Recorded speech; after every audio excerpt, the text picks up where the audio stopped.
government took the decision that youth development must reside in the presidency and that the Minister and Deputy Minister for Planning, Monitoring and Evaluation should politically head such efforts, as well as oversight of the NYDA and of the entirety of government in terms of youth development, mainstreaming, and so forth and so forth.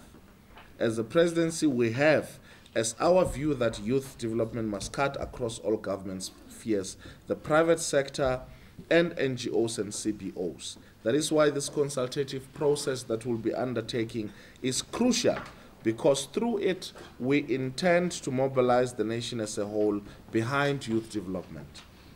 Just like the National Development Plan, the National Youth Policy can only succeed if it has the full support of the whole of society or of the majority of our people.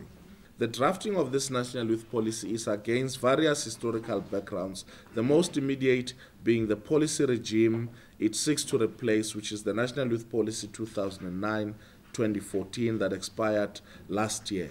In spearheading youth development, South Africa operates within international obligations such as those of SADC, the AU, and the United Nations.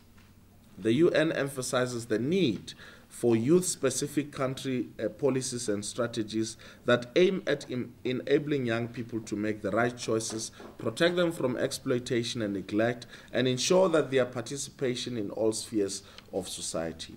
South Africa is heeding the call and once again is embarking on a process of developing a youth policy.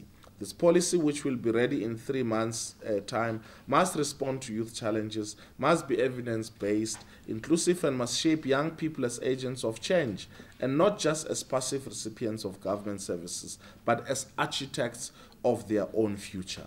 And as we always say, our responsibility as government is not to give young people a hand out, but a hand up and an opportunity to be, to construct their own future.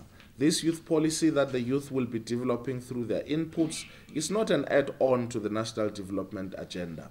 It is the National Development Agenda composite to the NDP. In fact, any plan, any program, and any policy of government that does not speak to the needs, interests, and aspirations of young people, who are the majority in terms of our population, is not worthy of being called a South African policy. As we have indicated earlier, it would be futile to define youth development outside the mainstream, as it would be repeating the mistakes that saw the NYDA being created as a distant mini government.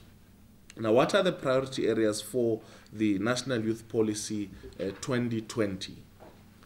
Through the initial research we've undertaken, we've identified 4 priorities for the National Youth Policy 2020, which are enabling economic participation, facilitating skills development, which speaks to quality and access, reducing mobility and mortality due to risky behavior, and facilitating a South Africa where young people in particular will practice leadership and be more conscious of the things they have in common than their differences.